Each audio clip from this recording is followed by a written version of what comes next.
Hola, ya sabemos que Access no te permite crear un ejecutable.exe, lo vimos en el destello de ayer, pero los ficheros ACCD son imprescindibles para distribuir nuestras aplicaciones. Crearlo a través de Access es lento y tedioso porque hay muchas propiedades que debemos indicar, el título, el nombre, el autor, la empresa, y además si mostramos o no fichas de documentos, uso de menús no restringidos, etcétera, etcétera, etcétera. Como podemos ver en nuestras propiedades de la base de datos. Disponemos de todas estas propiedades para modificar. MacPegasus nos ofrece un módulo que está compuesto por varias funciones que realizarán por ti todo este trabajo y te facilitarán mucho la tarea de crear nuevas versiones de tu aplicación.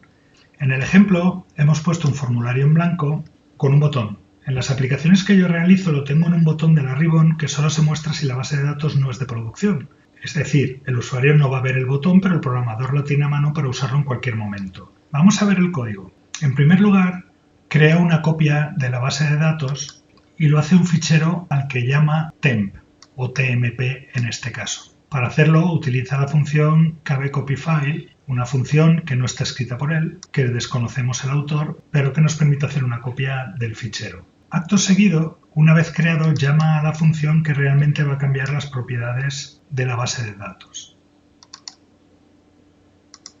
Esta función va recorriendo cada una de ellas y va llamando a la función que realmente hace el cambio. Tenemos otra más que también va a recorrer el resto de propiedades. Y siempre es lo mismo.